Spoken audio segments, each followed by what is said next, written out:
by my friend. Well, it's too late, and you know that this is the end. I hear the cries of the young and the old, and what they say, you must do what you're told. Now it's too late for your right to defend.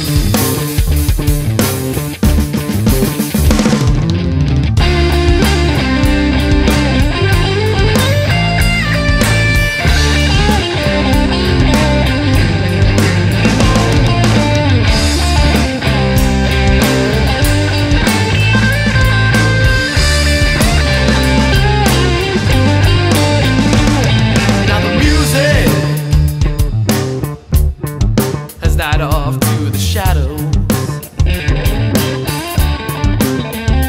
Off with the music. Good morning, Canfield High School. It's time for your morning announcements. Attention fans of metal. On Saturday, March 1st, Canfield's band, the Conqueror, featuring junior Landon Herrick and senior Sean Williams, will be performing a show at Kent. All are welcome to attend.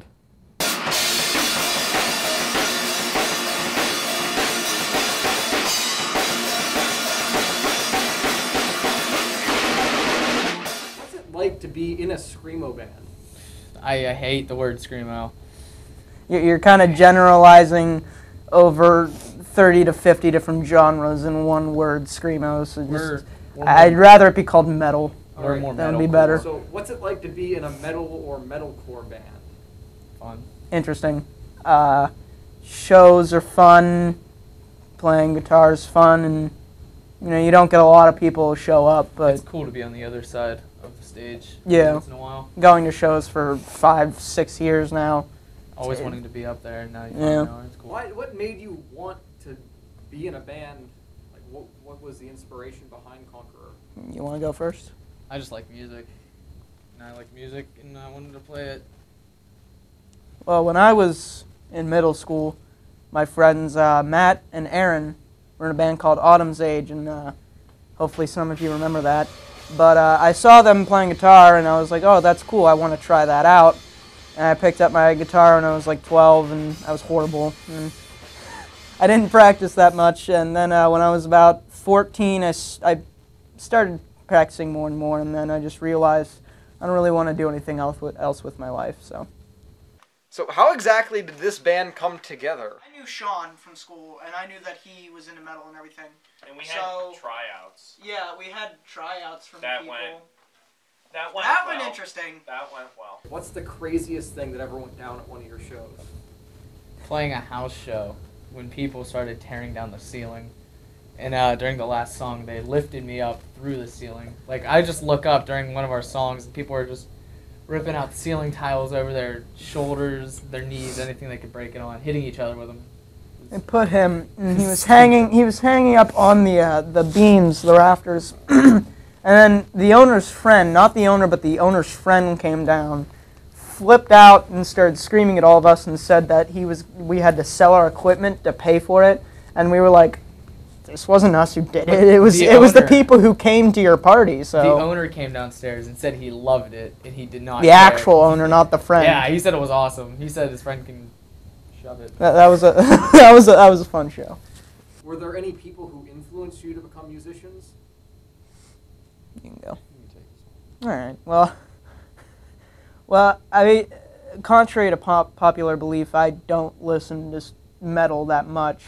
I mainly listen to like really relaxed ambient music, a lot of acoustic guitar stuff, and with music, most of my influences are like Buckethead or Andy McKee, Don Ross, people like that. But when it comes to metal, I guess my main influence, what got me into it was Day to Remember. My friend Danny showed me them, and I was like, sweet, I'd like to see this live. I'd like to know what this is all about. So that's what got me into metal. But recently I've been sort of drifting away from listening to it, but I still love playing it. So.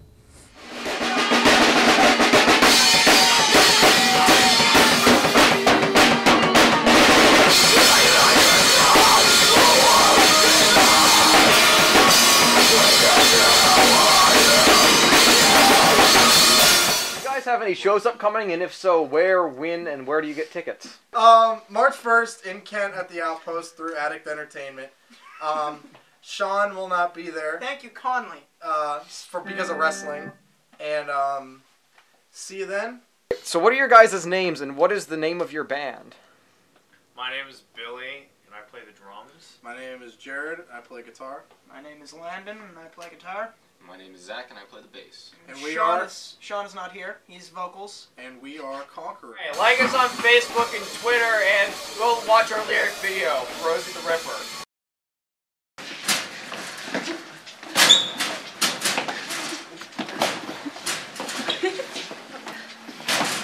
She's like, Yeah! Alright. This swimming stuff is hard work. My biggest motivation is just this being my last season. I really want to go out on a good note. Our coach knows what she's doing, so we just trust her and everything will turn out the way it's supposed to. You know, a lot of our girls in the relays, we did a lot of preseason practice, and we also did morning practices in preseason, and some of them continued out throughout the season, and we racked a lot and just did a lot faster times in practice and in season at our meets. The Canfield swimmers endure countless hours of training, all for that one goal everyone shares, to compete at state. All of that training has paid off and given them one of the best state qualifying records in the school, sending swimmers to state for 14 of the past 15 years.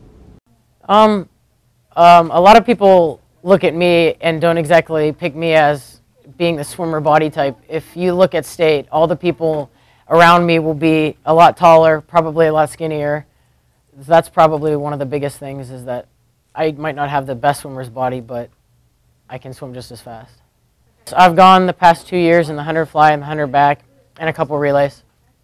Yes, this year I'm tapering 4 state, whereas last year I tapered 4 districts, which taper is when you slowly decrease your yardage and effort at practice so that you can gain more energy and you conserve all your energy. How do you motivate the team for such important events and meets at the end of the season? It's kind of easy because of our captains and the way the season is. We have like a sectional dinner, a district dinner for the kids, and then the captains have shaving parties, hair dyeing parties, you know, things that get the kids psyched up for certain meets. They shave their heads, they dye their hair. I do quotes on the practices, things to kind of get them excited about the upcoming tournament time, you know, the season for the big meets. When you get to the state meet, you walk into the pool, walk onto the pool deck, and there are just a ton of people in the stands, probably about 1,000 people, and all you can hear is just screams, and you can't even hear the whistles blowing or the coaches yelling at their kids. You just kind of look around and you have all these team flags hanging from the stands and all these people that are ready to watch some really fast races. Before every meet, we obviously have our team cheer. We have a gong that we beat and scream and do our team cheer too. And then after the meet, we have it's like kind of like an MVP award. It's called the chain, and we award the chain to someone who's been working very hard at practice or has a really good swim at the meet. So we do that every meet as well. We want to have a race that makes a lasting impression on the school. I mean, we have some pretty solid relays, some solid individual swimmers this year that could put a dent in some school records this year at school or at state. Do you have a good feeling that a lot of people could maybe go this year to state? Yeah, I do. We have, early on in the tournament, even at the sectional meet, we've had numerous just fantastic swims, and for us not being tapered or rested, honestly we shouldn't be swimming that fast, and it's very exciting that we're, with very little rest, swimming pretty quickly. Richie, it's Valentine's Day. You still haven't got me anything yet? Fine, let's go to Baby. Let's go eat some Baby Cakes. You're not gonna eat a kid. No, it's a new cupcake shop. Let's go.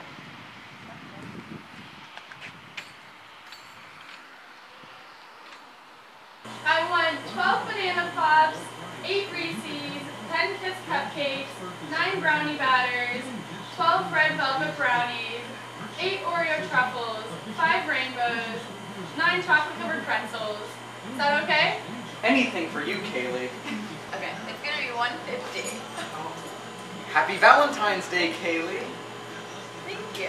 What made you decide to get into cupcakes? It was very random. It kind of just happened out of nowhere. I used to bake out of my house, and then my dad came here to look for an oven, and he bought the whole place. How long have you been baking? For about 3 years. Okay. Do you create new cupcakes every day? Yes, I try to do a new cupcake at least every day. Do you have your own recipes, or do you like take other people's recipes? I usually try to mix all different things together to make my own. So it's a little experimental. What's your favorite flavor? The Reese. Reese? Yeah, that one sells out every day. Do you have help, or do you do this all by yourself? My whole family helps me. Really? Are they into cupcakes too? My whole family's actually like a baking background. Like they all bake in my family, so they're all really good with everything here. We love Little Baby Cakes!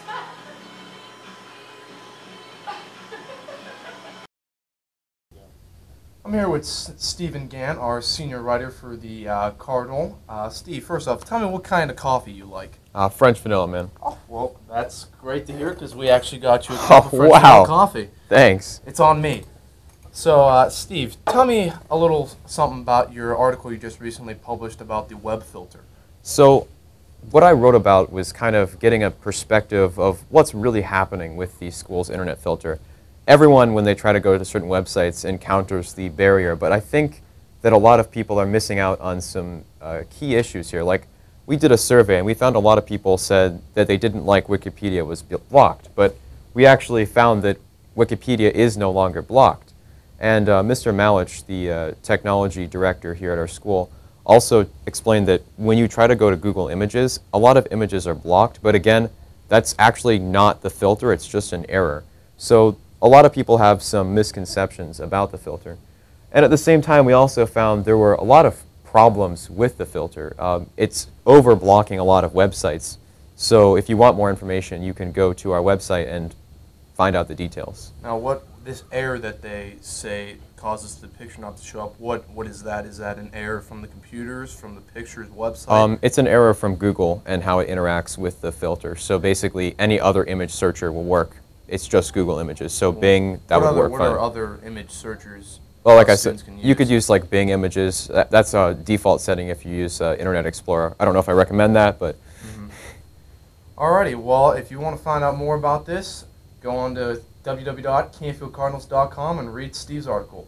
Join us next time on Coffee Talk. That was awesome. That was Great. good. Yeah. So, what is Nati Cakes all about? I understand it's involved in charity on a lot of levels, but what is that all about? Well, it started, its biggest charity is the Natalie Wynn Carter Foundation. And the backstory, which is posted on our wall, essentially talks about this little girl named Natty who passed away, and her aunt started the first frozen yogurt shop. So we have 3 shops in total, 1 in Ohio, 1 in West Virginia, and 1 in Kentucky. So this is the 3rd franchise. And what it does is it takes 10% of all profits and puts it towards a local charity. And then there are also donations that are being made to the National Natalie Wynn Carter Foundation. So a lot of what happens here in terms of where the profit goes is actually very philanthropic in nature. So we try to benefit kids as much as possible. It actually started as a cupcake shop, and it branched out into frozen yogurt, which became more popular than the cupcakes themselves. So this shop is starting out as a frozen yogurt shop, and later we're going to think about integrating the cupcakes into it. There's something called a Pay It Forward board. How does that work, and what was the idea behind it? Well, this is something that all the Nati Cakes stores have in common. Basically, you can purchase a slip of paper and put any amount on it, and also write to a specific person or a description for a specific person. And if someone comes in and checks the Pay It Forward board and there's a slip that matches their description, they're able to take that and basically use it as a gift card to pay for their yogurt. Now, what inspired your father, on top of being a school teacher and a parent and a tax guy, to go into the frozen yogurt industry? He was actually good friends with the owner from high school, and she was up visiting for the Canfield Fair. She lives in Kentucky now, and she ran into my dad, and she had already purchased the slot for the business to go into, but she had originally planned on managing it from Kentucky.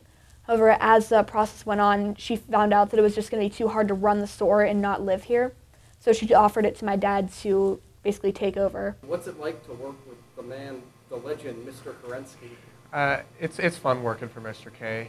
I mean, all the people who have had him at Canfield know that he's a fun person. He's an energetic person. He's real easygoing, but he's not boring in the sense that he's easygoing. He's definitely fun to be around. That makes working here interesting, but in a good way. Well, what do you like about Nati Cakes? My favorite part is probably when I'm done working, I get like a free cup. It's good. That's awesome. What's it like to work there? That's one of the perks. Well, I don't know. It's a lot of fun working there. Our main thing is like keep everything really, really clean, because like when you go to the other ones, they're like a little bit dirty. Ours is like spotless, and I don't know. I'm the cashier too. How many people typically work there on a day? Like shifts go in like twos, and then we work for like 3 hours at a time, 3 or 4 hours. What's your favorite yogurt? I just like vanilla. You just like vanilla? Yeah. Just plain. Do you put anything on it? Cookie dough. My favorite flavor is cake batter. My favorite flavor is pistachio. And it's way better than Menchie's. Yeah, it is.